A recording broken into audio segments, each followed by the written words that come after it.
Bonjour à toutes et à tous et bienvenue à ce nouveau webinaire dédié à l'obtention de la certification Calliope pour les managers d'organismes de formation qui souhaitent s'engager durablement dans la formation. En introduction de ce webinaire, je vous présente les 4 gestes succès pour assurer un webinaire réussi. Le premier est de couper votre téléphone, en tout cas à minima de le mettre en mode silencieux pour éviter d'être perturbé par les sonneries ou les notifications. Le deuxième geste, va de pair avec le troisième, consiste à l'utilisation de 2 outils que vous avez à disposition aujourd'hui au travers de Livestorm, donc c'est l'outil de webinaire. Premier outil, c'est, la fenêtre de chat, sur lequel Alice vient de publier un message pour vous souhaiter la bienvenue. Donc je vous invite à l'utiliser dans la même logique, c'est-à-dire d'interagir entre vous, répondre à nos questions et à bien différencier cette première fenêtre de la deuxième, qui est de l'autre côté la fenêtre questions, à utiliser cette fois-ci pour nous faire parvenir vos interrogations concernant la thématique du jour, de l'obtention de la certification Calliope. Et enfin, un quatrième et dernier point, le focus. Un focus sur la voix des intervenants, focus sur le support de présentation pour vous assurer une compréhension optimale et de ressortir de cet événement avec toutes les clés pour avancer dans votre démarche. Première question pour vous, quelle est la qualité du son et de l'image, ce qui nous permettra d'apporter éventuellement des ajustements si ce n'est pas au rendez-vous de votre côté. Alors, je vous invite à passer directement dans le chat pour nous faire ce retour. Alors, merci Laetitia pour votre retour. Parfait de votre côté. Excellent pour Vincent et image OK pour Marie-Claire. Merci à vous tous pour ces retours. Donc, c'est le signe que l'on peut poursuivre la présentation dans des bonnes conditions. Alors, je suis présent aujourd'hui avec François Galinou. François, je te laisse te présenter. Bonjour à tous. Alors, je suis le président d'ICPF depuis 2013, depuis la création de la société. Auparavant, l'ICPF, c'était une association qui a été créée en 95. Donc, j'y suis rentré en 2005. Cela fait 20 ans que je me consacre à la qualité de la formation et près de 40 ans que je suis entrepreneur. Et je suis très content de faire ce 125e webinaire avec Thomas, à qui je rends la parole. Merci François. Pour ma part, je suis, Thomas Talby, responsable marketing et communication chez CPF depuis, maintenant 4 ans. Donc j'ai, pu obtenir, une maîtrise de l'écosystème de la formation professionnelle de par l'animation de ce webinaire. Donc comme François l'a dit, on en anime assez souvent, à savoir un par semaine, donc ce qui permet de, monter en compétences, de s'informer, d'être en veille sur l'ensemble des sujets de la formation professionnelle et celui-ci en fait partie et donc je mets à profit cette connaissance du secteur pour vous, dans le cadre de votre développement d'activité. Le plan de la présentation se divise en 5 parties. Une première partie, dédiée à la présentation de ICPF, pour, les formateurs ou les managers d'organismes de formation qui ne connaissent pas encore aujourd'hui. Deuxième partie sur Calliope, qu'est-ce que c'est? Troisième partie, comment obtenir la certification? Quatrième partie, que se passe-t-il une fois que la certification est obtenue? Et enfin, cinquième et dernière partie dédiée aux questions et surtout aux réponses, à savoir que vous avez déjà la possibilité de poser des questions et qu'on y répondra au fur et à mesure de la présentation en fonction des slides présentés. Concernant l'onglet questions qui est à votre disposition pour, les poser, sachez que vous avez la possibilité aussi de voter pour là où les questions qui vous semblent les plus pertinentes. Donc ce sera le signe pour nous, qu'on devra les prioriser. Donc pour, débuter ce webinaire François sur ICPF, où en sommes-nous aujourd'hui? Alors ICPF, c'est le leader de la certification, de la qualité de la formation. C'est ce que nous faisons. Nous ne faisons que de la qualité, de la certification qualité dans le monde de la formation et nous le faisons bien, pour paraphraser, McDonald's. Ça depuis 30 ans. On a aujourd'hui, 7 000 certifiés Calliope, ISO et Pro. Mmh, à l'origine, on certifiait les professionnels de la formation et on a, pour, continuer à les accompagner, on a étendu, nos activités à la certification des organismes à partir de 2019 quand est arrivé Calliope. On a, 3, je dirais, 3 facteurs qui nous différencient de nos confrères. D'abord, le succès. On a un réseau de 7 000 certifiés, 5 650 certifiés Calliope. On vient d'acquérir la société ActiveCert, donc ce qui fait qu'on a à peu près, 7 000 certifiés Calliope. On a, des certifiés pro, certification de personnes, voilà, 38 salariés, dont 18 auditeurs maintenant, il y en a 2 de plus. On en a embauché un qui arrive, la semaine prochaine, voilà, et 90 auditeurs sous-traitants pour les zones où on n'est pas présent. Il y a un auditeur Calliope à moins d'une heure et demie de chez vous, ce qui permet de minimiser les frais de déplacement et de créer de la proximité. Ce focus sur les professionnels de la formation fait qu'on sait de quoi on parle, on connaît très, très bien ce secteur, enfin ce secteur dans la mesure où la formation est un secteur, c'est plutôt, une activité et qui concerne, tous les secteurs économiques et même certains secteurs sociaux, voilà, et donc on a ce focus sur la formation depuis 1995. Enfin, pour, assurer le succès, on a un grand nombre d'informations à traiter, donc on a développé une plateforme. On a investi, massivement depuis 2017 sur la création de cette plateforme et ce qui fait qu'on peut vous proposer un service client pour, répondre à vos questions quand vous en avez sur, la démarche qualité ou la formation professionnelle en général. Mmh, et ce qui nous permet aussi de tracer les échanges qu'on peut avoir avec vous.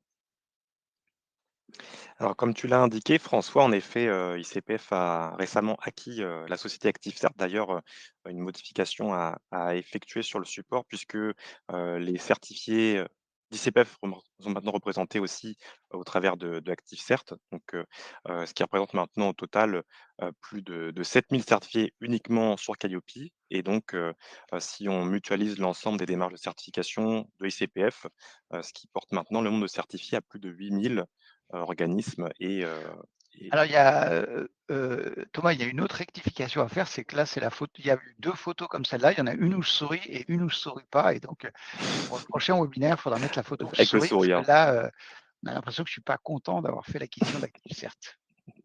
ce sera modifié. Pour poursuivre le support présentation, en mise en contexte de la démarche, Calliope, au travers de l'escalier de la qualité, sur quelle marche, se situe la certification Calliope? Alors aujourd'hui, si vous vous engagez dans la certification Calliope et que vous assistez à ce webinaire, il y a une forte probabilité pour que vous arriviez sur la formation professionnelle parce que pourquoi? Bah, si vous avez déjà une certification Calliope, vous avez déjà fait votre demande via ICPF et vous estimez ne pas avoir besoin d'assister à ce webinaire et c'est plutôt si vous venez ou si vous revenez, dans les activités de formation qui va faire que vous allez actualiser ou augmenter vos connaissances sur ce secteur. Alors, dans notre secteur, on vous propose une voie, la voie de la qualité. Donc, la métaphore, c'est un escalier et qu'on vous présente ici. Donc, le premier, la marche, c'est de vouloir le statut, vouloir avoir ce statut, ce numéro de déclaration d'activité qui permet de déclarer une activité. Alors, ce n'est pas une société, vous n'êtes pas forcément un organisme, mais vous êtes une personne physique ou enfin un professionnel ou une entreprise qui va déclarer une activité de formation. Et là, ça vous permet d'avoir ce numéro de déclaration d'activité qui, pour certains, est utilisé comme une reconnaissance, mais en réalité ne l'est pas. C'est un numéro sur lequel on ne devrait communiquer que pour permettre des contrôles de l'utilisation des financements publics. Alors, ce qui a changé par rapport à 1970, parce que c'est en place depuis 1970, donc depuis plus de 45 ans, c'est que maintenant, le numéro de déclaration d'activité ne suffit plus pour avoir des financements publics. Il faut impérativement avoir la certification Calliope.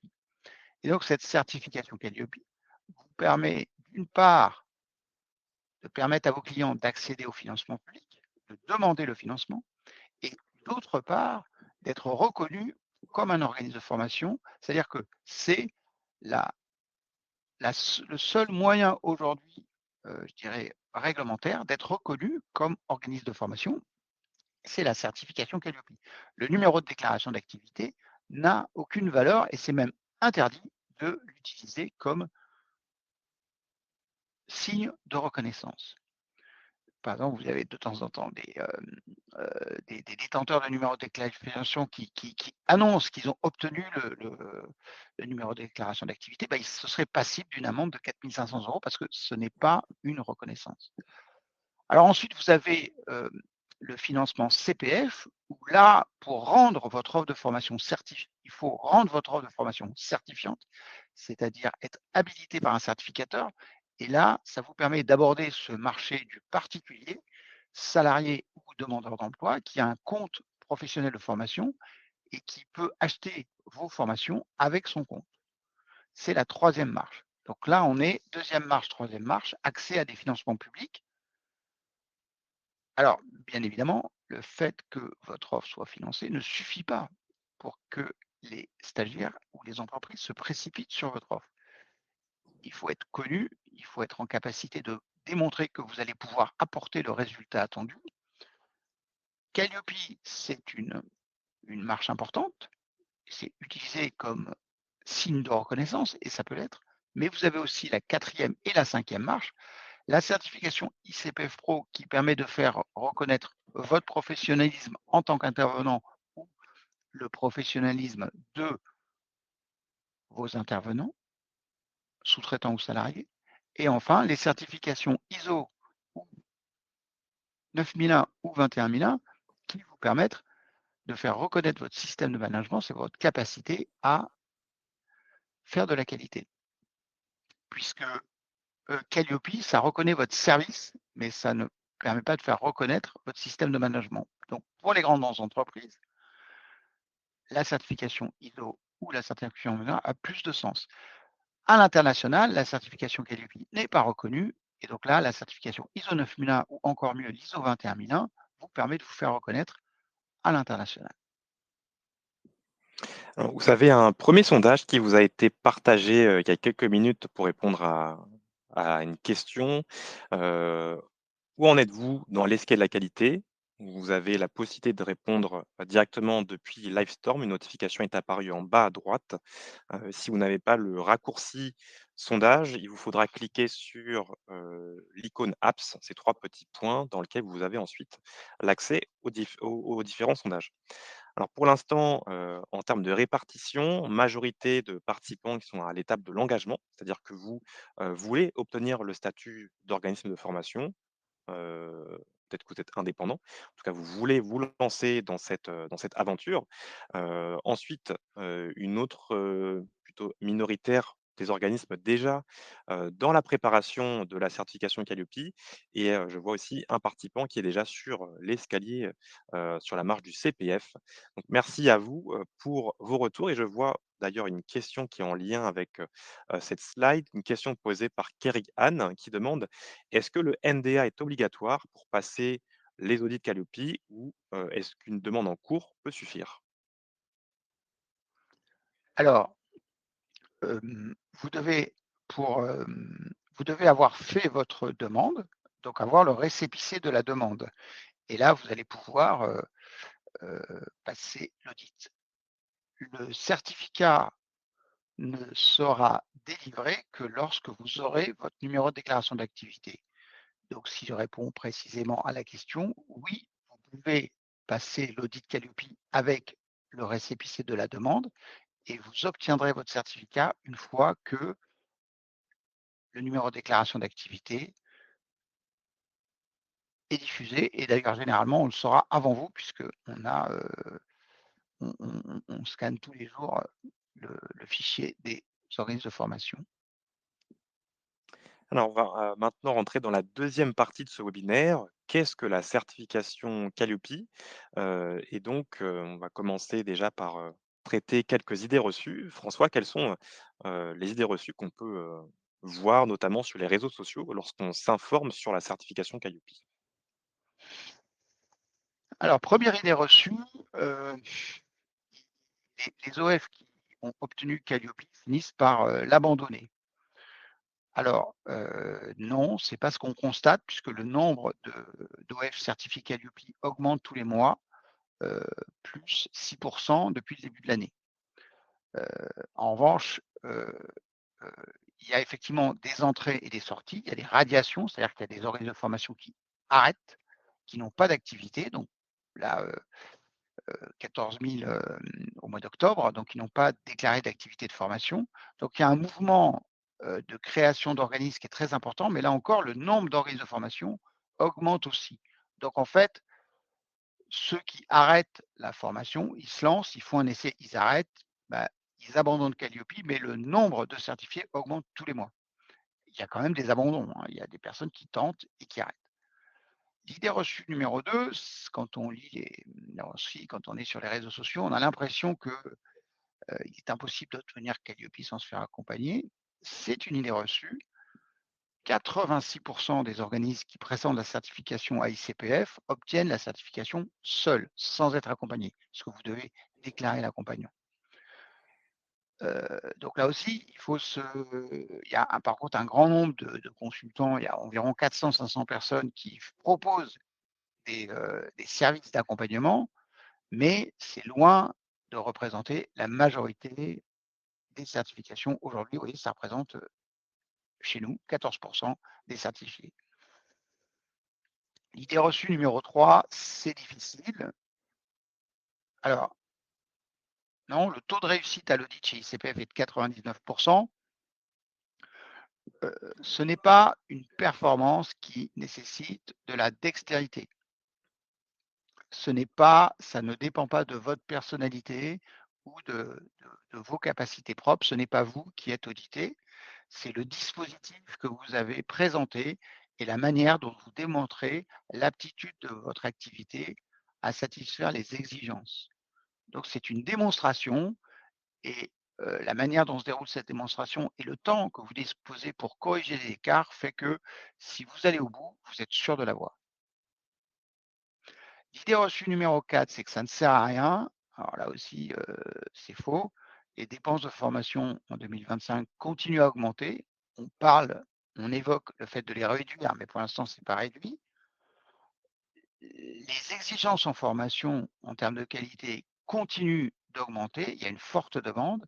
Alors tout simplement, il faut présenter une demande qui correspond, une offre qui correspond aux attentes des clients. C'est pour ça que, Calliope va être un accélérateur de performance, mais Calliope n'est pas un moteur de performance, c'est un accélérateur.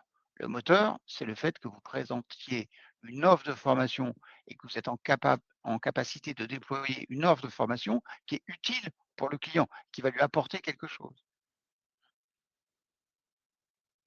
Alors, on a une question de Laetitia qui fait, écho à ce que tu, disais François en début de slide, des formateurs qui, sont en activité, qui repartent, qui reviennent. Donc là, c'est le cas de Laetitia qui indique: J'ai été formatrice pendant 10 ans, de 2007 à 2017. J'avais un NDA, mais depuis je ne l'ai plus alimenté. Dois-je en redemander un ou je peux réactiver le même?»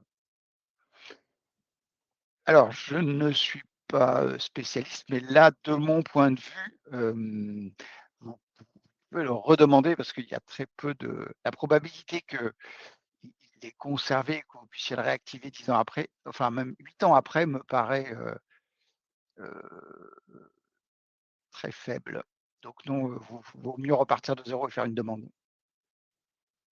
Alors une autre question de Pierre Benoît, alors qui en est, au début de la démarche. Comment se présente le marché de la formation professionnelle en France pour 2026? Y a-t-il des secteurs plus en croissance que d'autres? Exemple, la formation numérique, technologie de l'information ou, la santé. En fait, tous les secteurs de la formation, sont en croissance et sont en demande. La demande de formation augmente tous les ans. Voilà. Après on a, je dirais heu on a des activités qui performent plus que d'autres. Alors en France, les activités qui performent, par exemple, c'est l'apprentissage, ça performe. Le bilan de compétences, ça performe aussi et la VAE, c'est très particulier, ça stagne un peu, ça peine à trouver ses marques et la formation, ça se développe, mais comme les financements sont, relativement, je dis bien relativement réduits. Il y a une demande, mais une demande, où, Calliope va servir d'assurance pour le client, mais le client va pas forcément demander ou obtenir des financements. Enfin, il va toujours les demander, mais il n'en obtiendra pas forcément. Et donc là, dans les demandes de formation aux entreprises, hem, la demande qui est forte, c'est sur le CPF. Là, il y a une demande, mais pas forcément, comme on pensait qu'elle serait. C'est-à-dire que l'organisme de formation qui développe ses propres certifications, il a de la difficulté. Par contre, il y a des certifications reconnues, connues, qui marchent très bien, et donc il faut s'adosser à ce type de certification. Alors c'est pas forcément les certifications dont tout le monde parle, tout ce qui tourne autour de l'intelligence artificielle. Il y a une forte demande, mais après il y a un problème de débouché. Qu'est-ce qu'on en fait après? Heu, voilà, nous ce qu'on voit fonctionner, c'est, 1, l'apprentissage où là il y a vraiment une explosion, et 2, hem, des, heu, des formations qui sont très spécialisées, et des personnes qui sont très performantes dans leur secteur.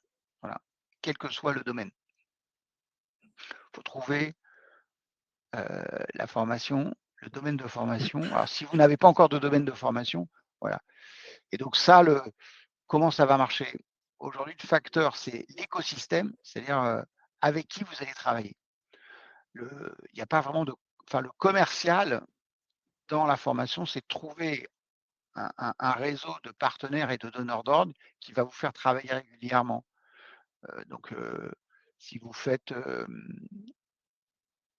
de par exemple, si vous faites de l'apprentissage, c'est votre capacité à trouver des stagiaires et à trouver à trouver des apprentis et à trouver des entreprises. Donc c'est s'insérer dans un écosystème d'entreprises qui vont vous recruter vos apprentis, et un écosystème où vous allez pouvoir faire le sourcing des apprentis. Voilà.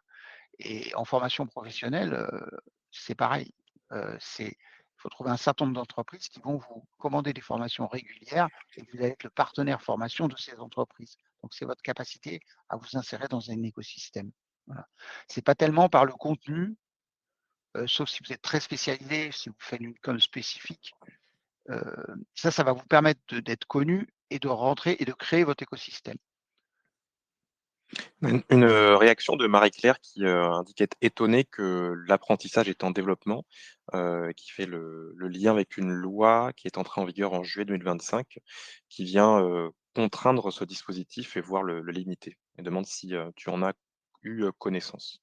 Alors là, en fait, en formation, le temps est long, hein, donc une loi, et d'ailleurs ça doit être enfin, Un décret peut-être? un décret, c'est un décret, donc un décret qui arrive en 2025, il rentre en application beaucoup plus tard, quand il rentre en application. Donc là, non, pour l'instant, enfin il y a des inquiétudes au niveau de l'apprentissage, mais il n'y a pas encore de baisse. Il y a des inquiétudes. Sur l'apprentissage, il y a une, il y a, sur le développement de l'apprentissage, il y a un développement, après il y a la volonté de l'État de réorganiser, mais ça se traduit très rarement par une baisse, des budgets. C'est très rare qu'il y ait des baisses de budget, en fait. L'État investit, enfin, massivement sur, la formation, et il y a un moment où le budget, en 2005-2007 par exemple, on dépensait tous les budgets, donc là on a eu le sentiment qu'il y avait une baisse, mais que c'est parce qu'en fait les organismes de formation, heu, ça marchait trop bien, et on là, il y avait une demande de formation, mais il n'y avait pas les budgets pour, parce qu'on avait tout dépensé. Voilà, donc là, il y a eu, des années des années de stagnation et un changement après de mode de fonctionnement du marché. Là, sur l'apprentissage, non, ça continue, par contre, il faut réguler parce que, il y a un certain nombre de problèmes par rapport à l'apprentissage,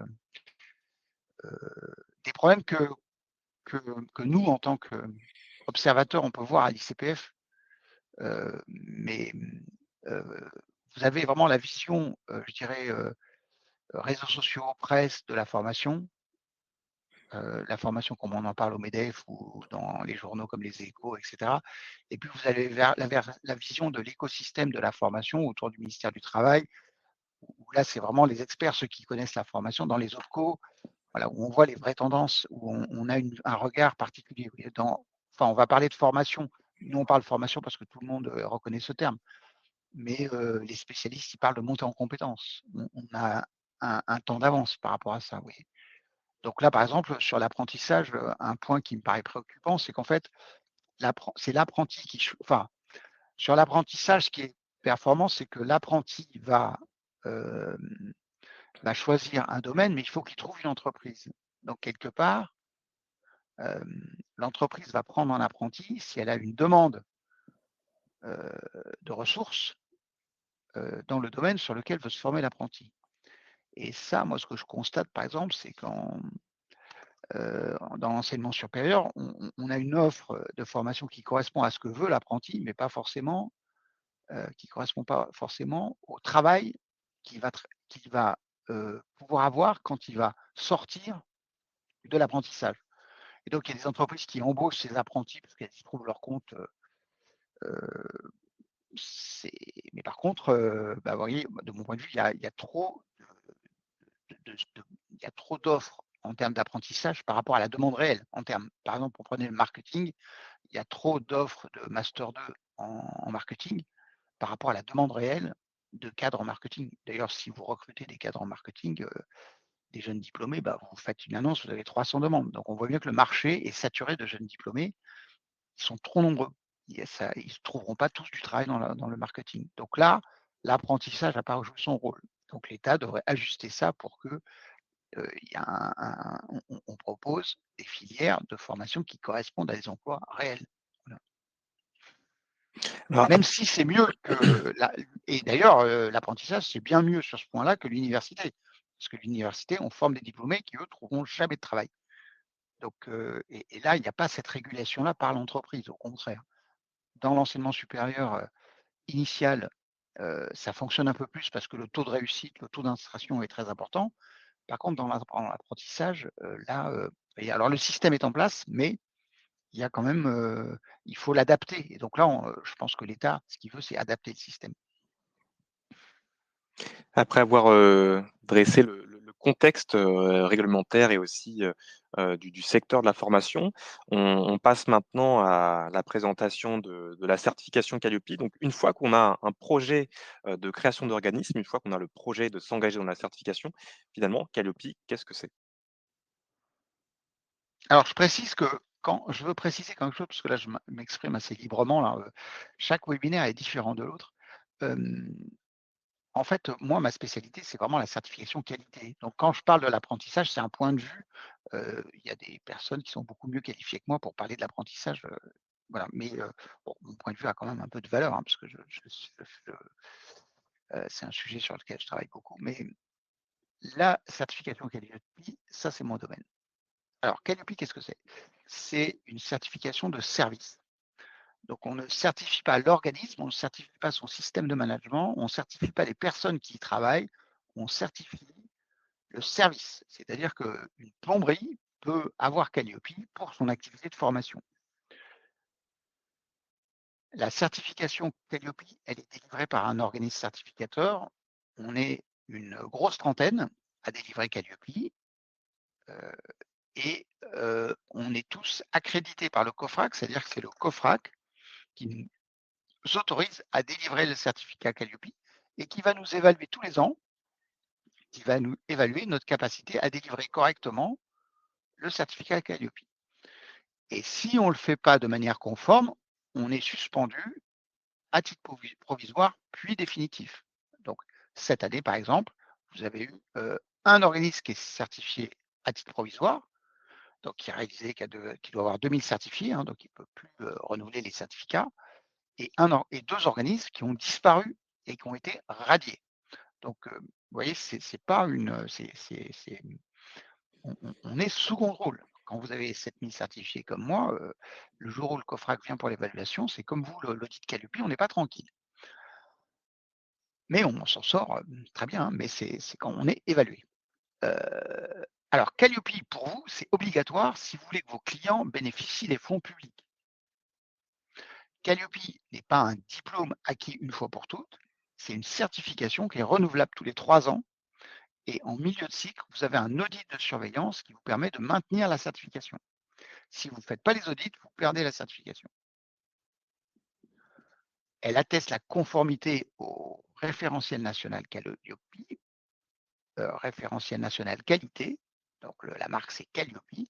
Donc ce référentiel est décrit dans le guide de lecture que vous avez devant les yeux.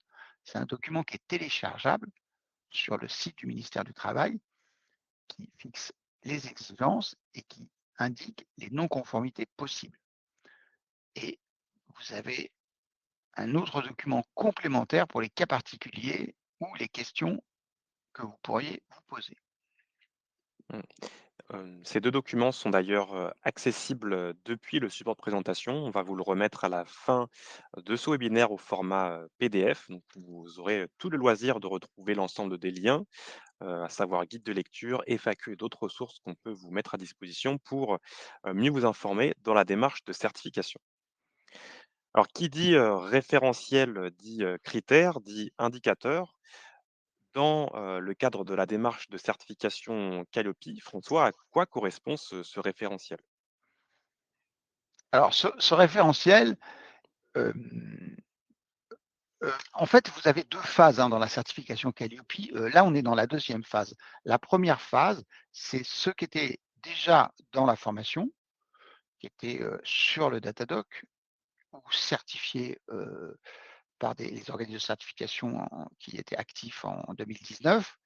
Donc, c'était des entités qui étaient déjà certifiées qualité, mais sous un autre référentiel et qui étaient référencés Datadoc et donc qui ont dû poursuivre leurs activités avec Calliope. Et donc ça, c'est un groupe particulier, ils sont tous devenus certifiés Calliope et en fait, leurs impressions n'ont rien à voir avec les vôtres qui arrivaient dans la formation. C'est-à-dire que là, le problème, c'est que vous avez un système qualité, vous avez des modes de fonctionnement et il faut les adapter pour être conforme à des exigences qui arrivent. Vous, vous découvrez le monde de la formation, vous rentrez dedans avec Calliope. Et donc, vous allez mettre votre activité en conformité avant Calliope avant de la dérouler. Ce qui est complètement différent. Ce qui est beaucoup plus facile parce que Calliope, c'est le référentiel qui va vous permettre d'organiser votre activité. Donc, vous devez organiser sept points.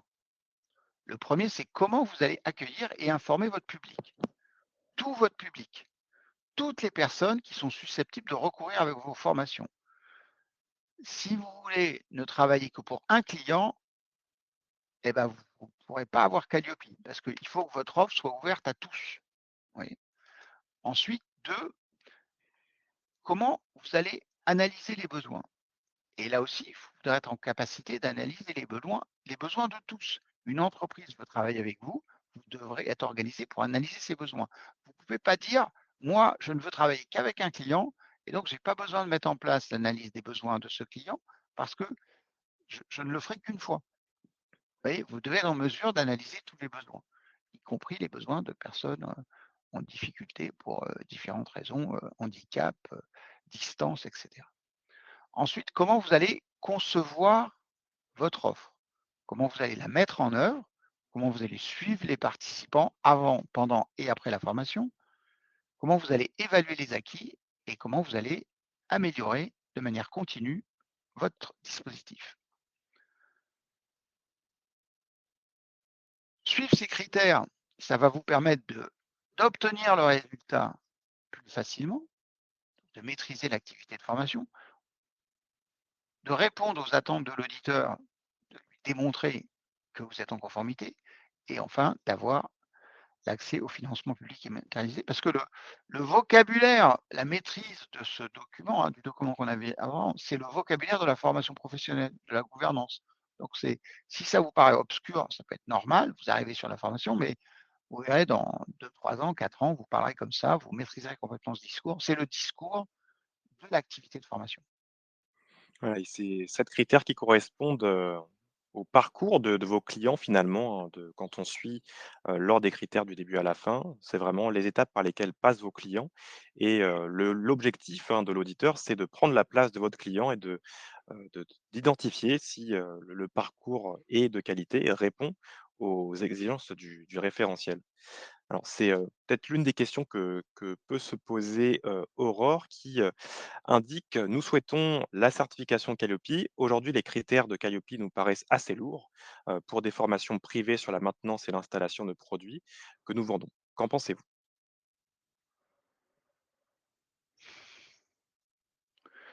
La question c'est: «Est-ce que c'est lourd?» Oui, est-ce que c'est lourd pour, des formations privées en maintenance et installation de produits? et q alors en fait, il y a 2, comment dire? Il y a 2 manières, d'aborder le sujet. Hem,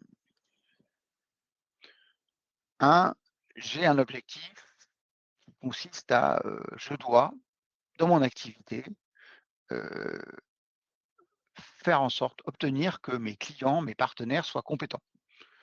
Hem, il y a très peu d'activités aujourd'hui B2B, où, le partenaire, le client ne doit pas être compétent. Si vous vendez des ordinateurs, il faut que le client soit compétent.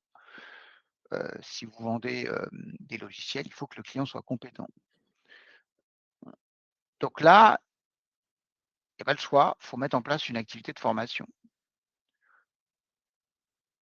Alors, on peut la mettre en fonction, on peut créer une activité de formation et la mettre en conformité avec le référentiel national qualité, c'est plus facile que de partir de zéro. Ensuite, l'autre question, c'est: est-ce que je fais certifier cette activité? Alors là, il y a 2 sujets. Il y a: est-ce que moi, patron d'un éditeur de logiciels, est-ce que moi, moi qui ai besoin de former mes clients, est-ce que je suis en capacité d'apprécier, moi, la qualité de l'activité de formation? Alors en France, je vous rassure, c'est comme le football, hein, quand ça marche, tout le monde est compétent en foot. Tout le monde a un avis. Et puis quand on perd, les stades sont vides, plus personne ne veut faire du foot. La formation, c'est un peu pareil. Au début, tout le monde est compétent, tout le monde a une idée de ce que c'est que la formation, c'est un métier sexy, tout le monde veut être formateur et puis après quand il faut travailler, quand il faut obtenir le résultat, il y a moins de monde. Voilà. Donc là, la question c'est de savoir, est-ce que je suis en capacité, moi, de déployer tout seul une activité de formation ou est-ce que je vais, bah, utiliser, le challenge que représente Calliope pour me challenger et parce que si le CPF me dit: «OK, c'est conforme à Calliope», je peux raconter ça à mon président, je peux raconter ça à mes clients. Et bah, tous les ans, tous les 18 mois, j'aurai un audit et mon activité, elle sera sous contrôle. Donc comme c'est pas mon activité principale, c'est mieux de la mettre sous contrôle pour, 60 balles par mois que de me dire moi-même: «Bon, est-ce que c'est conforme ou pas?» Oui, ça, c'est des choses qu'on avait, il y a 20 ans, il y a 30 ans, dans l'informatique. On commençait dans l'informatique, on allait faire de la formation, on n'avait aucune formation, rien du tout. Maintenant, dans l'informatique, tous les organismes sont certifiés Qualiopi, il y a des centres de formation qui sont très sérieux. Donc, il faut bien voir que d'un côté, le passé n'est pas votre ami parce qu'avant, les exigences de formation, les exigences par rapport à la formation augmentent sans cesse et donc un stagiaire aujourd'hui potentiel, il est beaucoup plus exigeant qu'il y a 2 ans, il y a 3 ans, il y a 10 ans. On n'en voit plus des collaborateurs aujourd'hui en formation pour un ensemble de raisons, comme on le faisait il y a 10 ans ou il y a 20 ans, il y a 30 ans. Aujourd'hui, la plupart des cadres dans les entreprises, beaucoup de collaborateurs, ils ont déjà suivi de la formation, donc ils ont une notion de ce que c'est ils ont le sens de ce que c'est qu'une formation de qualité. Ils savent ce qu'ils veulent, voilà et d'autre part, par contre, il faut être compétent.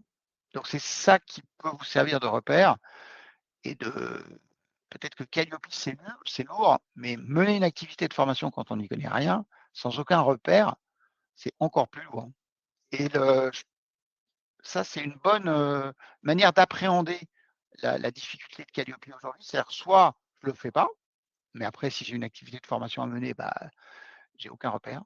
Soit je me fais accompagner et après, bah, il faut que je mène une activité et là, est-ce que le consultant va bien accompagner? Est-ce que le consultant va faire que je vais mener cette,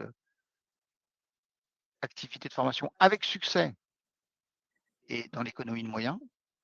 C'est ça les préoccupations que vous devez avoir. Merci pour cette réponse François. On Oui, tu as un Ouais, tout complément? travail est lourd en soi. Quand je vais au bureau, il faut que je paye mes collaborateurs, c'est lourd quoi. Oui, Thomas, faut que je signe un virement, c'est lourd, quoi, voilà.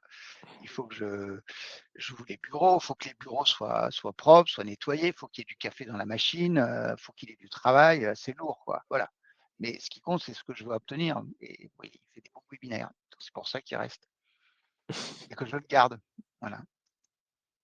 On va faire des webinaires tous les jours alors. Voilà, exactement.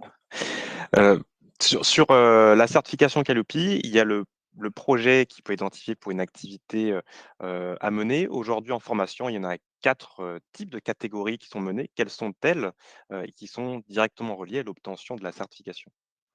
La question qu'on a traitée, c'était celle d'Aurore ou, Oui, c'est une nouvelle? c'était celle de Aurore qui, D'accord. voilà, qui Alors là, je pense qu'il y a une piste aussi, que, il y a une piste, sur la lourdeur administrative, souvent elle est pas demandée par Calliope, elle est créée par, la démarche que vous avez mise en place, ou, éventuellement un consultant qui va donner des tas de documents que vous essayez de maintenir. Hem, En fait, vous avez des certifiés Calliope où au niveau administratif, c'est bien géré, soit par la digitalisation, soit par un système, je dirais très adapté, minimal. Voilà, il y a pas tant de documents que ça et vous avez une forme de perfectionnisme dans Calliope qui consiste à multiplier les preuves, à surcharger la démonstration et qui après fait que c'est lourd à maintenir. Vous voyez, il y a l'activité que vous mettez tous les jours et vous voulez avoir tellement de preuves, vous faites de la surqualité.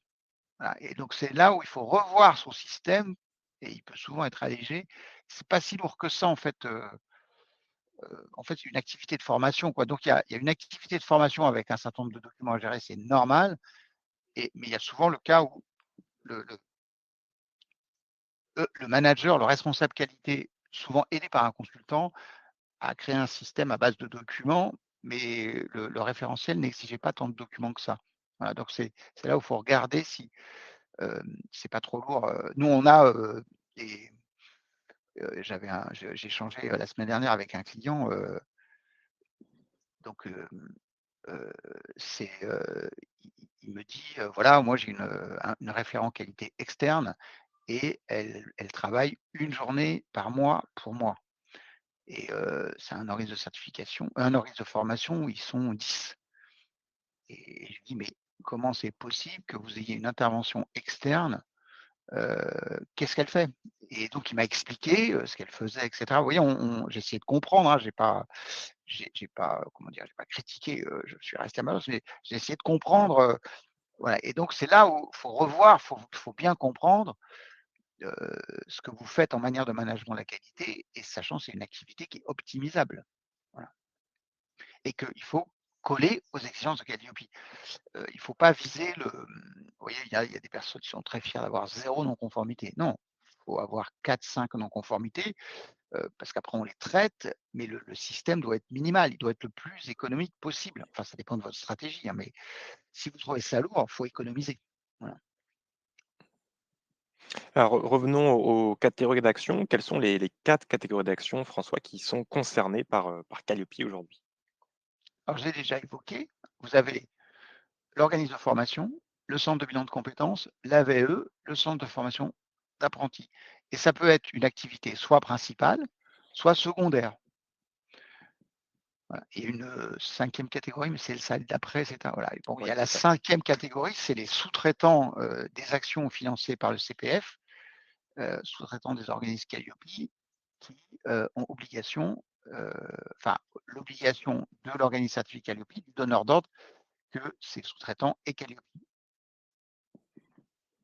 Alors nous avons justement une question, sur, le sujet de la sous-traitance, question posée par Pauline. Nous avons des formations délivrées en sous-traitance par des OF certifiés Calliope. Entre parenthèses, nous sommes commanditaires. Doit-on récupérer les éléments, pour apporter des preuves auprès de l'auditeur ou suffit-il simplement de dire à l'auditeur que nos sous-traitants, pardon, sont certifiés Calliope?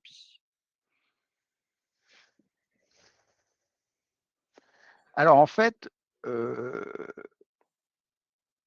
hem, qu'est-ce que vous avez intérêt à faire?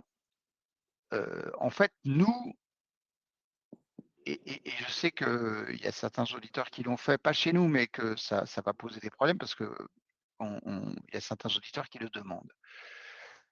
Donc nous, en fait, notre mission n'est pas de vérifier que tous vos sous-traitants soient certifiés Qualiopi. C'est pas notre mission, c'est la mission de la Caisse des dépôts. La Caisse des dépôts est en train de le faire. Donc vous devez déclarer la sous-traitance. Donc ça, c'est pas à nous de le faire. En revanche, vous pouvez dans le dispositif, vous pouvez dire que voilà, vous avez dans votre dispositif, vous avez un dispositif qui et vous pouvez faire auditer le dispositif qui vous permet d'avoir des certifiés Qualiopi. Voilà. Donc je ne sais pas si vous voyez la nuance, mais en fait, vous pouvez nous montrer le dispositif qui fait que, bah, vous vous assurez que tous vos sous-traitants sont certifiés Qualiopi. Tous vos sous-traitants qui vont intervenir dans des actions financées par le CPF sont certifiés Qualiopi. Donc ça, c'est le dispositif que vous pouvez présenter. Vous voyez, c'est là où, voilà, vous allez, comment dire, présenter à l'audit un dispositif opérationnel, un dispositif que vous utilisez vous. Voilà. Alors pour répondre à la question de Kerry Anne, vous indiquez: «Sauf les microstructures», que voulez-vous dire par là? Alors ce que l'on veut dire par là, c'est que dans le cadre de ce décret, il y a, des sous-traitants qui ont l'obligation d'obtenir Qualiopi et ceux qui ont cette obligation, ce sont tous les sous-traitants qui ne sont pas au régime microsocial, donc auto-entrepreneurs et pour ceux qui sont sur ce régime-là, ils doivent, avoir un chiffre d'affaires supérieur à la limite indiquée, donc 77 700 euros. Et après pour vous aider dans, l'identification de la réponse pour vous, si vous avez l'obligation ou pas, je vous invite à cliquer sur le lien qui s'affiche en bas à gauche. Donc c'est un test de positionnement pour identifier si vous êtes concerné par, l'obligation de certification.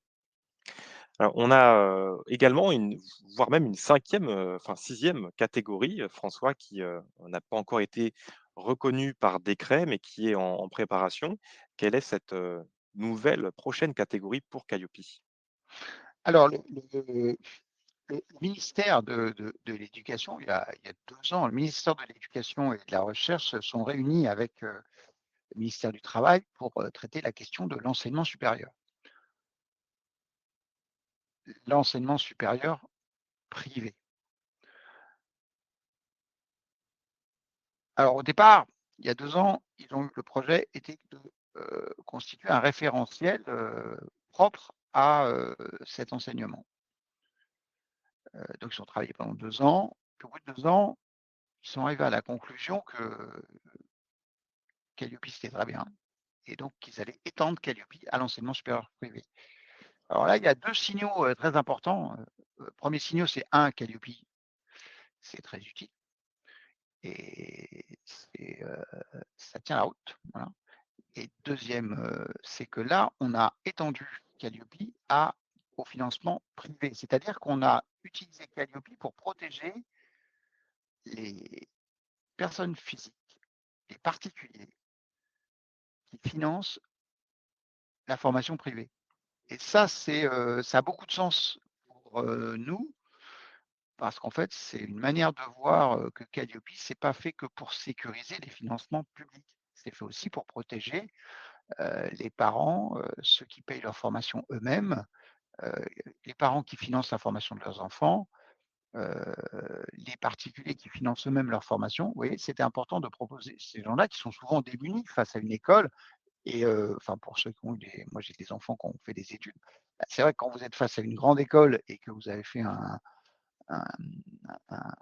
un chèque monstrueux en début d'année, bah, vous voyez bien qu'il y a un espèce de parcours qui déroule et puis votre enfant, il est passé à autre chose. Vous avez payé, il a eu ce qu'il fallait ou pas, mais quand ça se passe mal, vous êtes un peu démuni parce que vous arrivez, on vous présente, des tas de données, puis vous voyez bien, vous êtes dans un flux qui a des milliers d'étudiants. Hem, donc là, le fait que vous ayez cette protection-là, que vous puissiez, protester, vous plaindre, ça, c'est très important et notamment nous, on le voit très bien, dans les plaintes qu'on reçoit, bah, un apprenti va se plaindre d'un organisme de formation, d'un centre de formation d'apprentissage. On en a même un qui est venu nous voir, et donc on a recueilli sa plainte, on a déclenché un audit, sur, l'organisme et nous, en fait, on fait le contraire de ce que fait l'État. C'est-à-dire que nous, on va faire analyse de l'étendue, donc on va voir si la situation se reproduit, analyse des causes et on va demander à l'organisme de traiter les causes et donc à partir d'un fait établi, on peut faire modifier toute l'organisation de l'organisme et c'est ça la démarche qualité et là, ils se sont rendus compte que c'est très utile et que c'est quelque chose qu'ils ne savaient pas faire ou qui coûterait très cher à refaire. Donc là, ça, c'est un signal très fort par rapport à Calliope. S En fonction de votre, projet de certification, vous avez une raison d'obtenir la certification, qui peut être, différente. Dans, notre organisation, nous avons identifié 7 raisons. 7 raisons qui, sont communiquées par nos clients dans le cadre de leur parcours de certification. Donc je vais vous inviter à répondre au sondage déjà dans le premier temps sur la raison ou les raisons qui vous mènent aujourd'hui à vous intéresser à la démarche de certification Calliope. Vous avez le projet de l'obtenir, donc quelles sont vos raisons? Et j'invite François aussi en parallèle à pouvoir, commenter, présenter, les différentes raisons qui mènent aujourd'hui nos clients à la certification. Alors, la raison la plus visible, c'est de et je dirais la moins engageante, heu, c'est de permettre aux clients de demander des financements. Alors là, j'attire votre attention sur un point de vocabulaire. Ça ne permet pas d'obtenir les financements, ça permet au client de demander. Le client, en France, le client demande toujours, attend toujours un financement public par rapport à une formation. C'est culturel. Avec Calliope, il peut demander. Si vous n'avez pas Calliope, il ne peut pas demander. Et il y a une différence entre demander et obtenir. S'il ne peut pas demander, il y a de fortes probabilités qu'il aille chercher un autre organisme, un concurrent à vous, pour qu'il puisse demander. Ensuite, la raison fondamentale pour un grand nombre d'organismes de formation, c'est de rassurer sur la capacité à réaliser des prestations de qualité. Et ça va même au-delà, c'est de rassurer sur le métier. C'est-à-dire que vous êtes avec Calliope, vous êtes perçu comme un organisme de formation. Sans Calliope, ça va être de plus en plus difficile d'être perçu en France comme un organisme de formation. Donc là, c'est essentiel, c'est l'identité de votre entité.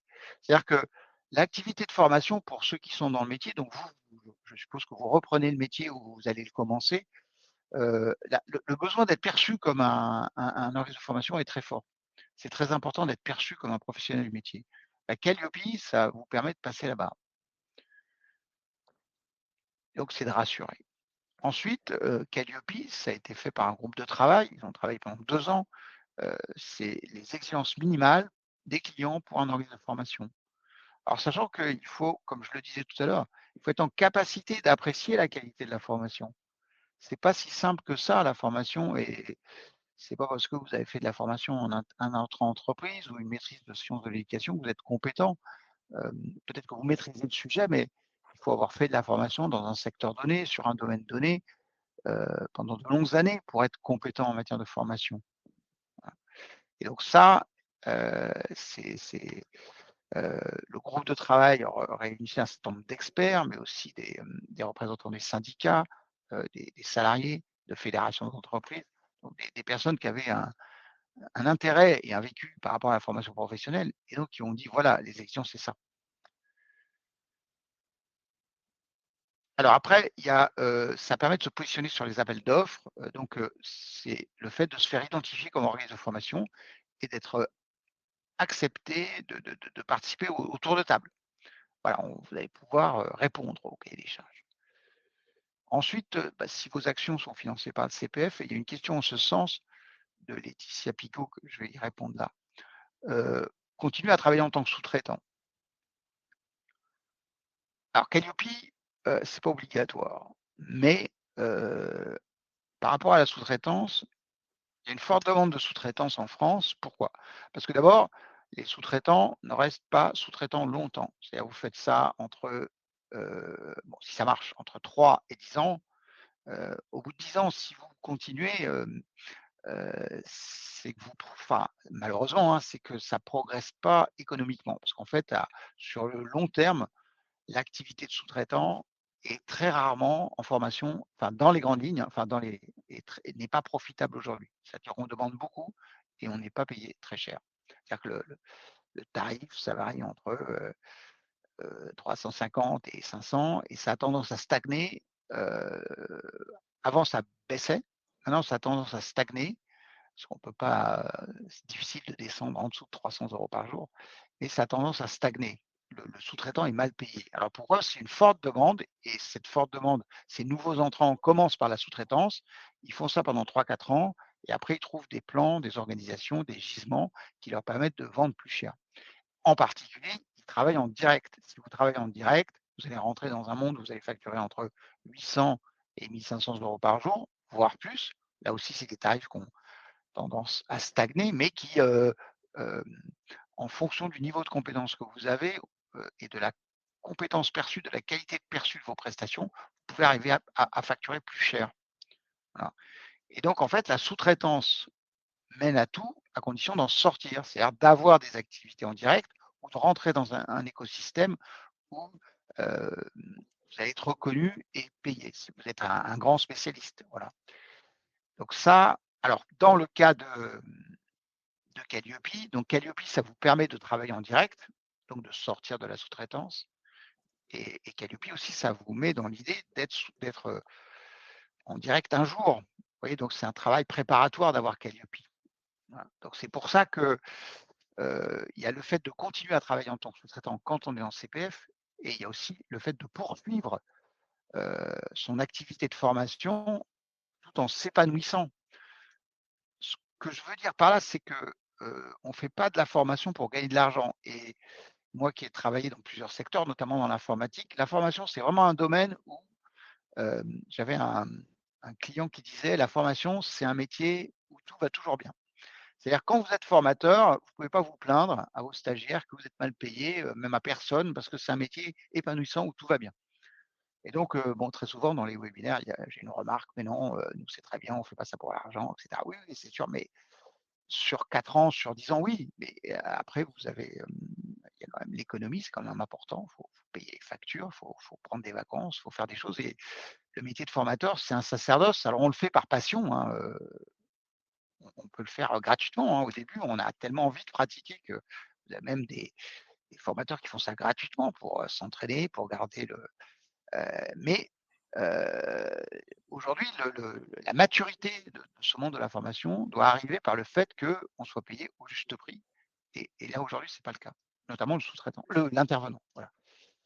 Qu'il soit salarié ou sous-traitant, c'est pas suffisamment valorisé par rapport à ce que ça apporte et là, c'est un problème de démarche qualité. Alors ensuite, vous intégrez un réseau. Alors chez ICPF, vous intégrez un réseau.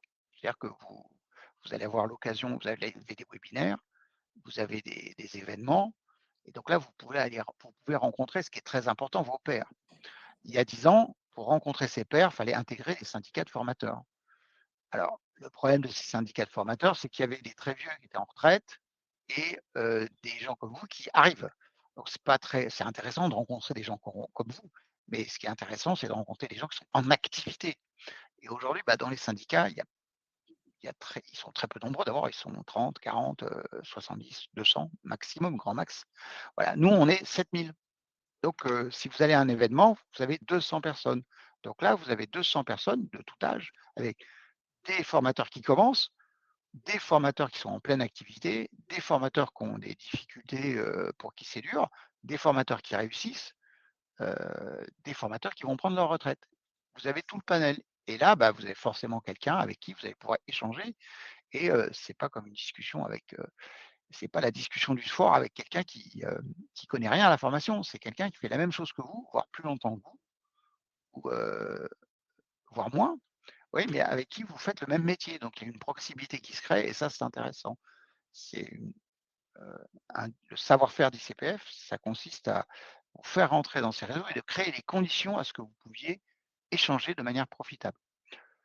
Et enfin, ce que je disais tout à l'heure, vous voyez, si vous n'êtes pas de la formation et vous développez une activité de formation parce que vous êtes obligé de le faire, parce que c'est nécessaire à votre business, bah là, avec Calliope, tous les 18 mois, vous avez un audit et tant que vous avez Calliope, vous savez que votre activité est sous contrôle. Et ce contrôle-là, c'est nous qui le faisons et vous n'avez pas à le faire. Vous voyez. et c'est très challengeant, la certification. Donc le professionnel, il se bat pour l'avoir et nous, on est impartial, donc on évalue son travail et on va donner la valeur de son travail. Alors ça veut pas dire que ça va surperformer. Ça ne veut pas dire que votre organisme de formation va atteindre tous ses objectifs, ça reste à vous de le faire. Par contre, ça veut dire que les standards minimaux de qualité sont respectés. Et ça, je vous assure que vous n'avez pas la capacité de le faire. Et d'ailleurs, très peu de formateurs ont notre recul, ont le recul de notre organisation. 7 000 organismes de formation, un auditeur chez nous, expérimenté, il a fait 400 audits, 500 audits. Donc il a mis les pieds dans 500 organismes de formation différents. Donc vous voyez, son avis, quand il arrive chez vous, il a de l'importance. Il a fait ça, il a passé 500 jours en audit. Vous vous rendez compte? Voilà. Donc ça, c'est l'apport qu'on a en termes de capacité de contrôle. Alors pour, faire un retour sur les résultats du sondage, à 38, donc en majorité, l'objectif, pour vous est l'accès, au financement. Ensuite, en deuxième raison, à 17, de pouvoir répondre aux exigences de vos clients et à égalité aussi à 17, de pouvoir valoriser la qualité de l'organisme. 13 pour l'accès aux appels d'offres et ensuite, d'autres raisons, notamment sur le fait de trouver de nouveaux clients et de rejoindre un réseau. Alors, j'ai une personne qui a indiqué avoir une raison autre qui n'est donc pas affichée à l'écran. Je vous invite à nous indiquer dans le chat cette raison-là. Peut-être qu'on ne l'a pas identifiée. C'est intéressant de pouvoir identifier ce qui peut motiver un projet de certification Calliope. Alors, merci pour vos retours. Maintenant que le projet de certification de vos côtés est bien identifié, On euh, peut répondre à la question de Laetitia Picot là sur l'accompagnement RSE. Alors oui, je vais lire la question. Alors, la question de Laetitia, je fais de l'accompagnement RSE. Il y a une part de sensibilisation en formation. C'est dans ce cadre que Calliope me semblait intéressant pour activer les fonds formation des entreprises auditées. Alors, c'est peut-être d'ailleurs pour la réponse à ma question. Merci Laetitia d'avoir partagé votre projet. Est-ce que c'est cette Oui, ce que je veux question-là? dire, c'est que en fait, chaque client a sa motivation et que, alors je le dis pour Laetitia, en fait, une entreprise, vous allez avoir 2 extrêmes. Un, il y a un projet de formation et ce projet se fera quoi qu'il arrive. Il y a un projet RSE et ce projet, il se fera, cueilli financement public ou pas. Et là, le fait de mobiliser le financement de l'entreprise, c'est risqué. C'est risqué parce que, en fait, il y a l'autre extrême et à l'autre extrême, il y a une entreprise qui a un budget de formation qui en a conscience et qui se dit: «Il faut que je dépense mon budget de formation». Et donc, qu'est-ce qui va se passer? Bah, projet de formation, quoi qu'il arrive, la société va vous retenir, va vous faire travailler. Projet de dépense du budget de formation, la société va vous contacter, va vous dire: «Voilà, mon budget, c'est ça, il faut que tu me fasses une action de formation qui me permet de dépenser ce budget». Et que les 2 démarches, vous voyez, les 2 initiatives peuvent se télescoper. C'est-à-dire que vous lancez un projet et là, vous parlez d'un financement et en fait, l'entreprise va revoir le projet à l'aune du financement. J'ai même vu, des projets qui était sur financement de l'entreprise au départ et vous amenez le financement et l'entreprise du fait qu'elle a un financement, elle va s'adapter aux conditions du financement et elle va faire autre chose. Voilà. Donc c'est là où, il faut bien comprendre où veut aller l'entreprise, bien comprendre, et par contre, ce qui est intéressant, je dirais, c'est de présenter Calliope en disant: voilà, avec Calliope, vous pourrez avoir les financements. Et là, l'entreprise ne va pas forcément le chercher, mais ça va la rassurer parce que la plupart du temps, ce qui est le plus important, c'est de demander le financement. Et c'est ça que j'ai retenu moi. Donc il y a la demande de financement, vous allez pouvoir demander, il y a le projet qui va se faire quoi qu'il arrive et j'ai un budget de formation. Et ces 3 éléments différents dans votre analyse de la situation d'un client et vous n'êtes pas forcément là pour aider l'entreprise à dépenser ses budgets de formation ou à les faire identifier. Vaut mieux qu'il y ait un climat de confiance très fort avant que vous fassiez ça parce que, si on le fait sur un client nouveau, j'ai vu beaucoup d'organismes qui perdaient le client à cause de ça. Donc sur la troisième partie du webinaire, une fois que le projet identifié, comme pour Laetitia, donc vous avez le projet d'obtenir la certification. Dans le parcours de certification, François, quelles sont les étapes à franchir pour atteindre la certification et avoir ce fameux certificat? Alors, vous allez venir sur votre site, vous allez vous connecter, créer un compte, et là, vous allez faire une demande. Donc, vous donnez le nom de votre organisme, le NDA. Alors, si vous avez plusieurs sites, plusieurs NDA, des équipes qualité, vous allez renseigner tout ça. Donc ça, c'est ce qui nous permet de vous faire une proposition adaptée. Ça nous prend 15 minutes. Tout est automatisé chez nous. Et donc là, vous allez avoir une proposition. L'assistant de certification va vous appeler et va lire avec vous cette proposition, va répondre à vos questions. Et là, vous allez pouvoir signer. Donc, vous mettez en place le prélèvement CEPA, vous allez sur votre facture, c'est comme un billet d'avion, vous avez bloqué votre date d'audit, le budget et les modalités de l'audit. Voilà. À partir de là, vous allez pouvoir vous préparer, c'est-à-dire vous avez votre billet d'avion et vous faites votre valise pour monter dans l'avion, pas partir sans affaires. Donc là, c'est la préparation. Donc, on verra plus tard les aspects essentiels de la préparation. Donc là, vous avez une option chez nous qui vous permet de saisir vos preuves, de renseigner votre démonstration, de préparer l'audit par écrit sur notre site, en pouvant consulter les indicateurs. Ensuite, vous arrivez à l'audit. Donc là, vous allez avoir votre rapport en ligne. L'auditeur va taper son rapport sur la plateforme et vous allez avoir très rapidement, le soir même, le rapport d'audit. Il vous aura présenté les non-conformités, vous allez commencer à les traiter et là, vous allez échanger avec l'auditeur et le chef auditeur pour traiter les non-conformités. Ces non-conformités, s'il y en a eu, sont traitées et l'auditeur envoie un avis favorable et là, il y a émission de certificat. Donc là, vous allez pouvoir télécharger le certificat autant de fois que vous voulez sur depuis votre espace client sur notre plateforme. Alors pour initier le parcours de certification, le point de départ, c'est la plateforme Noé, sur laquelle vous allez découvrir l'ensemble du parcours, à commencer par la création de compte. Donc pour cela, je vous invite à cliquer sur le bouton en bas à gauche, s'inscrire sur Noé. Vous allez atterrir sur une première page qui se présente de la même forme que sur l'écran à gauche, à renseigner votre prénom, votre nom, votre adresse email, un numéro de téléphone et un mot de passe. Vous aurez ensuite un accès direct à la plateforme. Il n'y aura pas de validation à effectuer par mail pour une entrée en matière plus rapide. Une fois que vous êtes arrivé donc sur la plateforme, vous avez un 1er bouton à sélectionner pour faire une demande, donc pour avoir une proposition. Donc c'est justement la question que vous posez, Laetitia: «Quel est le coût de la certification?» Eh bien, pour avoir la réponse à cette question, je vous invite à compléter le formulaire de demande, puisque chaque organisme va avoir une organisation différente et qui va lui proposer un coût qui va être ajusté. Donc pour avoir une idée précise de ce que représente Calupi pour vous, heu, créez le compte et faites la demande pour avoir cette idée. On présentera sinon à la fin, en moyenne, ce que représente le coût de la démarche. Une fois que vous avez créé le compte, effectuez donc la demande et vous recevez la proposition en 15 minutes, donc c'est très rapide. On a une équipe d'assistants à la certification qui est là pour répondre à votre question, pour vous guider dans cette demande.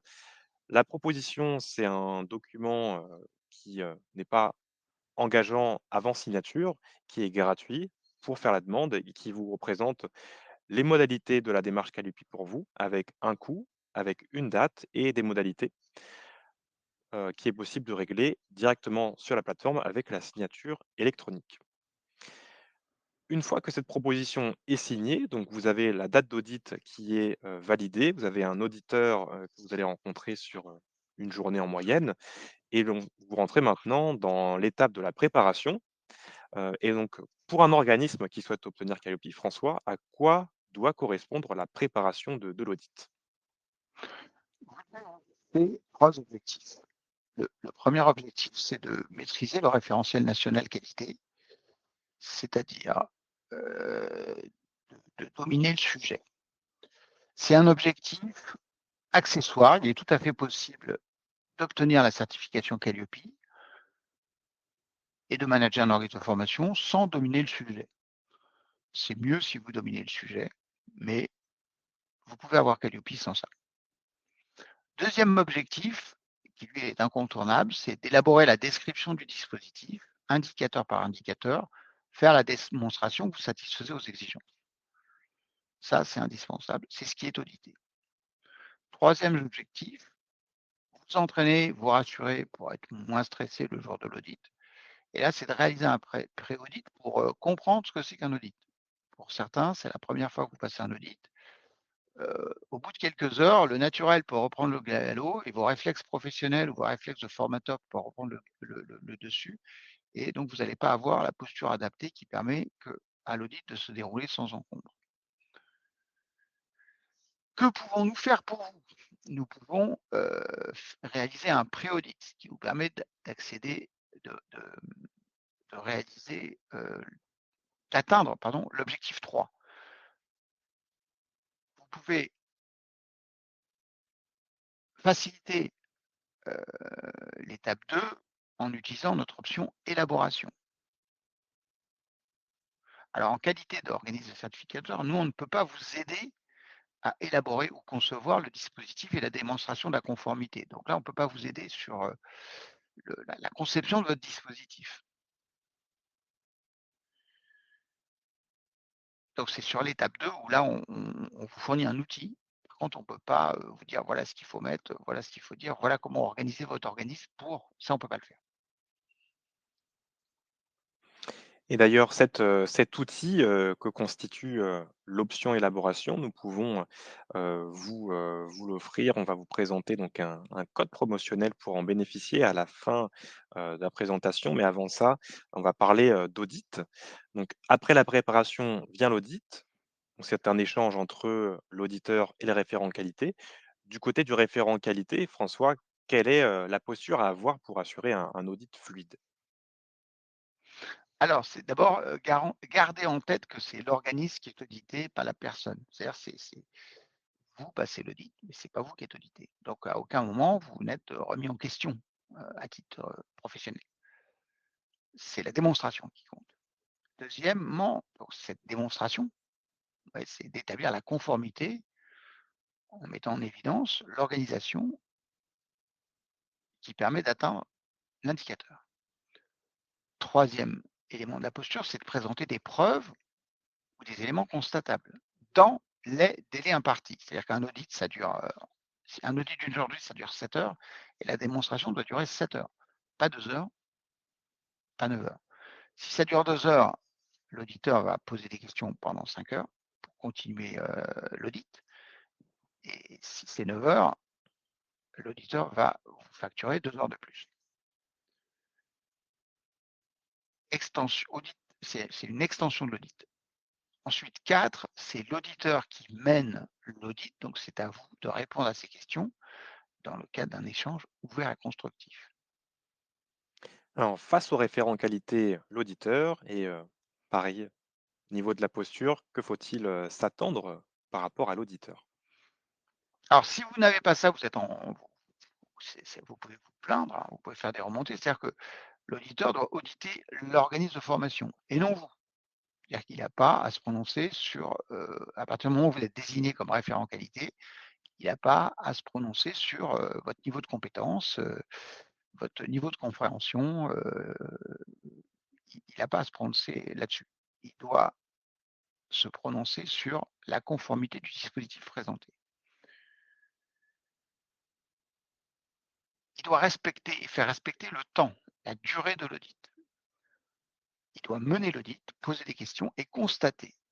Donc ça, c'est le travail qu'il a à faire, constater les non-conformités de manière formalisée. Donc vous devez laisser le temps de rédiger et vous devez l'aider dans la mesure du possible à rédiger ces non-conformités. Voilà. Où là, vous pouvez avoir une influence, hein, parce qu'il faut euh, comment dire que la non-conformité soit rédigée de manière à ce que vous puissiez la traiter. Voilà. Donc mais lui, il est là pour faire des constats. Et ces non-conformités sont justement détaillées dans le rapport d'audit. Alors c'est le document que vous remet l'auditeur, à la suite de l'audit. Il va le rédiger, identifier, les constats d'audit, les éventuelles non-conformités. Alors les non-conformités, il en existe de 2 types. Il y en a une qui est la non-conformité majeure qui se traite sous, 3 mois après l'audit et qui a un impact sur la délivrance du certificat puisque tant qu'elle n'est pas traitée, ICPF ne pourra pas délivrer le certificat et l'autre type de non-conformité, c'est les non-conformités mineures qui, elles, n'ont pas d'impact sur la délivrance du certificat, et qui se traitent sous un mois par un plan d'action, également sur la plateforme Noé. Donc tout cela vous est renseigné dans le rapport et vous avez, donc le temps de traiter ces points-là à la suite de l'audit puisque c'est prévu, par, le référentiel de certification. Une fois que vous avez, effectué ce traitement de non-conformité éventuel, hein, puisque ça n'arrive pas à tous les audits, félicitations. Donc vous avez, obtenu la certification Qualiopi en tant qu'organisme et vous accédez à un nombre, de privilèges en tant que certifié Qualiopi. Avec ICPF, on vous facilite cet accès à ces privilèges qui sont, communiqués dans un plan de communication. Donc c'est un document, qu'on vous remet gratuitement pour identifier les bonnes pratiques à mettre en place dans votre communication, pour faire connaître, votre organisme en tant que certifié. Donc vous avez bien entendu le certificat Qualiopi qui est accessible depuis la plateforme Noé que vous pouvez communiquer sur, LinkedIn. Ça nous fait toujours plaisir de voir, ces communications sur, le réseau social. Le bandeau de communication à utiliser, par exemple, sur votre site internet ou en signature de mail et en 3e élément, vous avez l'annuaire des certifiés ICPF, qui est renseigné sur notre site internet et qui, sert de base, de vérification à vos clients. Ça nous arrive de recevoir des appels de vos clients qui, souhaitent avoir une assurance que l'organisme est bien certifié, c'est à cela que peut servir cet annuaire et ça vous donne une exposition supplémentaire en tant que certifié. Alors combien ça coûte? Pour répondre à la question, de Laetitia, quel est le coût de la certification Qualiopi avec ICPF, François? Alors le coût, le budget minimal, c'est 1 190 € pour l'audit initial. Dedans, vous allez avoir l'audit initial et les frais techniques. Vous avez les options qui sont l'option élaboration, l'assurance report. Une fois que vous avez fixé votre date, vous allez pouvoir reporter sans frais, le pré-audit et les frais de déplacement. Alors les frais de déplacement, c'est une option qui est un peu obligatoire, donc c'est pas vraiment une option, on va dire, mais bon, voilà. Il faut qu'il y ait déplacement de l'auditeur. Ensuite, vous avez une redevance annuelle, c'est-à-dire que la surveillance et le renouvellement, y compris les audits, vont être financés par cette redevance annuelle. C'est-à-dire tous les ans, vous paierez 523 € hors taxe et ça couvrira les audits à venir, qu'ils soient de surveillance et de renouvellement, parce que vous avez un audit tous les 18 mois pour maintenir votre certification. Donc ce qui fait qu'en fait, au départ, c'est 1 200 €. Alors le panier moyen, c'est 1 500 € parce que la plupart de nos clients prêtent des options. Et ensuite, c'est, oui, à peu près, allez, on va dire 45 € par mois pour maintenir la certification. Lors de votre, demande de certification, vous, pourrez bénéficier, alors c'est une offre, limitée, que vous est offerte en tant que participant au webinaire, valable aujourd'hui. Lors de votre demande de certification, vous avez la possibilité de demander l'option élaboration. Donc c'est une option qui est intégrée à la plateforme Noé, une fonctionnalité qui vous permet, de préparer l'audit Calliope, indicateur par indicateur, en renseignant vos éléments de preuve, donc des documents, téléchargeables. C'est aussi un espace qui est partageable avec, d'autres membres de vos équipes si vous avez, besoin d'avancer à plusieurs, en séquentiel, donc avec une sauvegarde automatique dans l'espace et c'est aussi un outil qui est à réutiliser pendant l'audit puisque, vous aurez donc les documents à disposition et pas besoin de vous équiper d'une solution, en plus, pour organiser, la présentation lors de l'audit. Donc pour en bénéficier, vous retrouverez l'espace commentaire dans la demande de certification, indiquez le code web 20 à l'étape audit du formulaire. Alors, nous avons 2 autres options, François, que nous n'avons pas encore présentées. En l'occurrence, les passes Serenity et les passes Group. À quoi correspond le pass Serenity? Alors nous, par, notre expérience et en échange avec nos clients, on s'est, on s'est rendu compte qu'il y avait certains clients qui étaient prêts à payer plus cher, le fait d'avoir des services inclus. Alors quels sont les services inclus que nos clients demandaient? C'est d'abord d'avoir un interlocuteur dédié, qui soit, au courant du dossier, qui gère la démarche. Alors nous, avec 7 000 clients, il fallait une organisation pour qu'il y ait un interlocuteur dédié. Ensuite, il y a un autre point, c'est une certaine rapidité. C'est-à-dire que le client veut que ça aille vite, il veut des durées de la planification que ça aille vite et donc en quelques jours, voilà et que la revue soit très courte. C'est-à-dire que son certificat dans un délai de 1 à 2 jours, hein, voilà. Donc l'audit planifié rapidement, voilà et enfin, certains de nos clients, veulent faire le minimum de comptabilité possible. Et donc pas gérer des petites factures, ils veulent que tout soit compris, voilà. Donc pour ça, on a créé le pass Serenity. Serenity, c'est l'assurance report est offerte, donc vous pouvez reporter les audits autant de fois que vous voulez. Les 0 frais de déplacement, les frais de déplacement sont compris, pas de petites factures. L'émission du certificat à la revue, tout ça est prioritaire, donc une sorte de coupe-file et l'invitation et les remises, heu, donc l'invitation à tous nos événements et la modification de certification offerte. Vous pouvez modifier le certificat autant de fois que vous voulez. Voilà, donc ça, c'est le pass Serenity. C'est un confort pour, ceux qui veulent pas, voilà, alors, toute chose est relative, hein. C'est-à-dire que nous, ça va déjà très, très vite, hein. La durée, hem, la durée de la revue maximale, quand on est très en retard, c'est 15 jours. Donc on est vraiment dans des cas de clients qui ont un financement important à faire passer, qui ne veulent pas perdre de temps. C'est-à-dire que là, il faut bien voir que la formation professionnelle, quand ça fonctionne, vous avez des financements qui tombent tous les jours. On a des clients qui facturent entre 2 et 15 000 € tous les jours de formation financée. Donc ils ne peuvent pas se permettre un jour de retard, c'est 2 000 € de financement qui sont décalés ou 15 000 € de financement qui sont décalés. Donc ils veulent vraiment avoir une organisation optimale avec nous. Donc c'est pour ça qu'on a créé ce pass Serenity. Le pass groupe, là vous avez, des référents qualité qui travaillent pour un grand nombre d'organismes de formation qui gèrent les certifications qualité, qui font du facility management de certification qualité, des groupes, des ensembles de filiales et de sous-traitants, des franchises, voilà et donc là, il y a un référent qualité unique qui gère, 10, 15, 20, 30, 50, 60 certifications Calliope et là, il fait un suivi, il a besoin de faire un suivi, il ne veut pas avoir de problème. Il veut être sûr qu'il a bien les informations sur la certification. Si vous loupez un délai, vous loupez une date, vous loupez une relance, les conséquences peuvent être la suspension du certificat. C'est-à-dire que nous, on relance, mais quelquefois, vous avez une adresse email, la société a changé, il y a un téléphone qui est plus bon, et donc nous, on n'est pas au courant. Donc on vous cherche, on ne vous trouve pas, et là, on suspend le certificat. Voilà.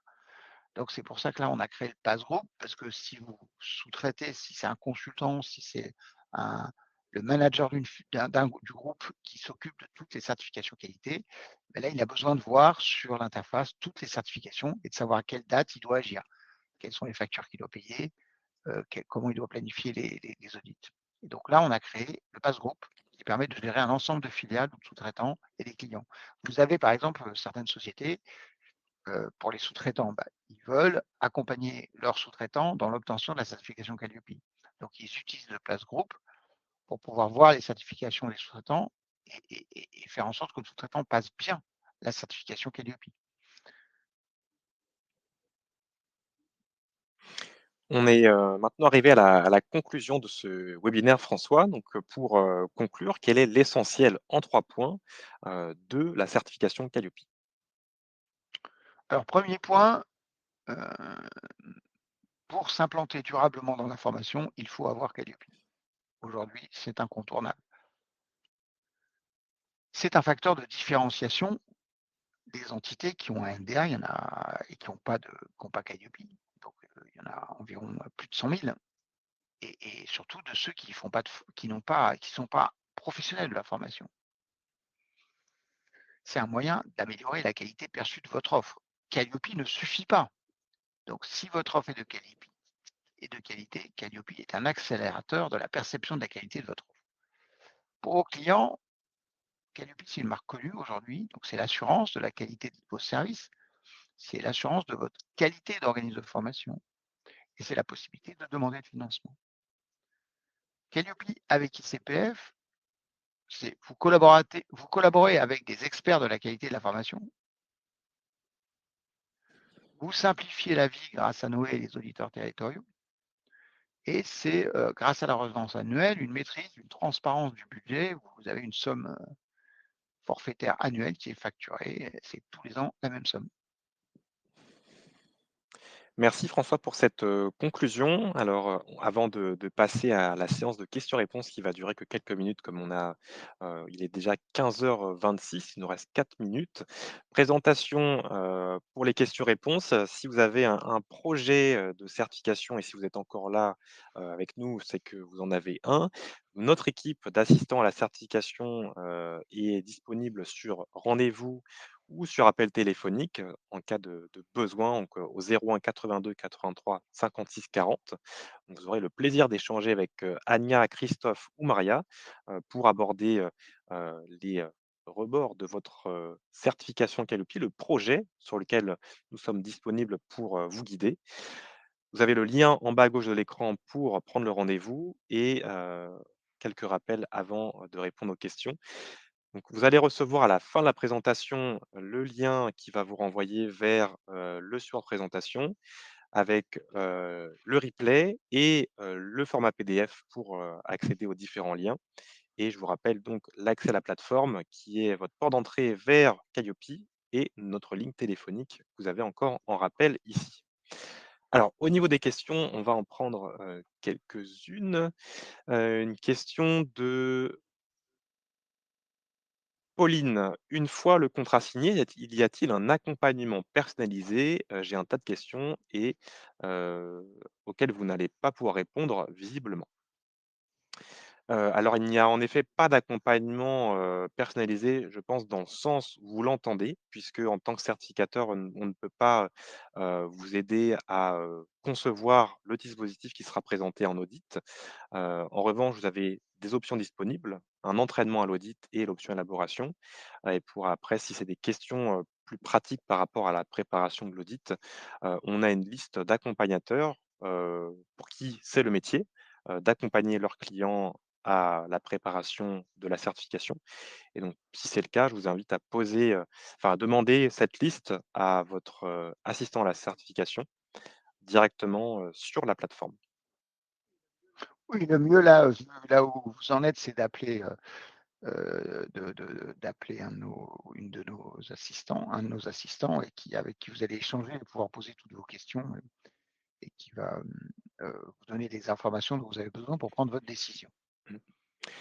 Autre question de Pauline, une phrase introductive est-elle possible dans le timing pour présenter nos actions de formation et ce, afin de bien cadrer le périmètre de l'audit? Entre parenthèses, certaines de nos formations ne rentreront pas dans le champ de Calliope.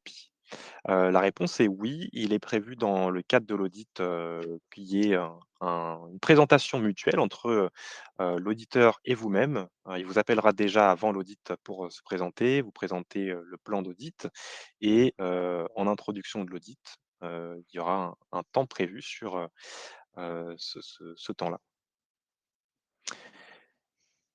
Question de Laetitia, ICPF Pro, donc c'est une démarche propre à votre organisme, qui n'est donc pas «reconnue» entre guillemets, pour faire jouer le CPF et autres, est-ce forcément Calliope?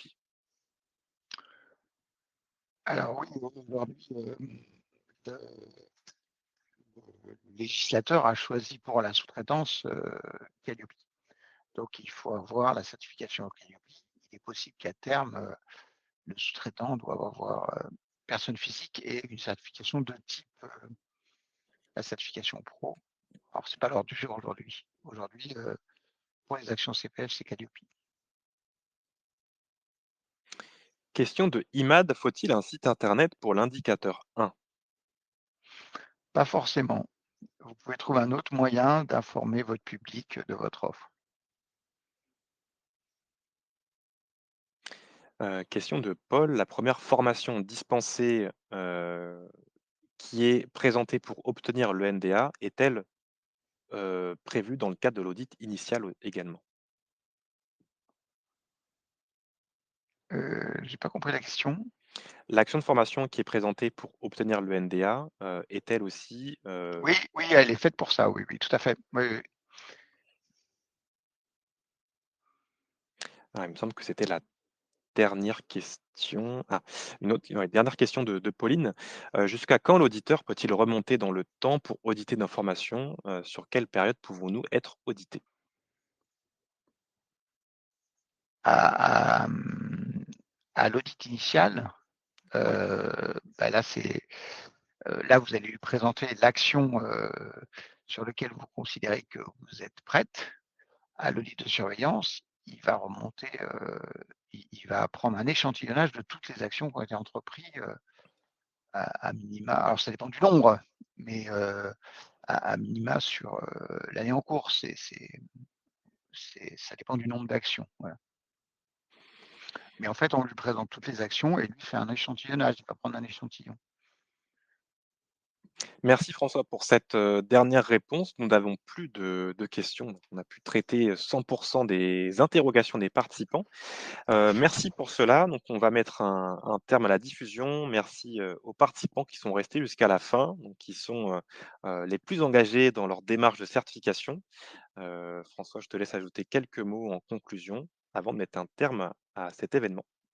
Eh bien, je vous souhaite bonne chance dans vos démarches qualité et j'espère vous revoir, bientôt, vous comptez bientôt parmi nos certifiés. Bonne chance à tous. Merci, à bientôt. Au revoir.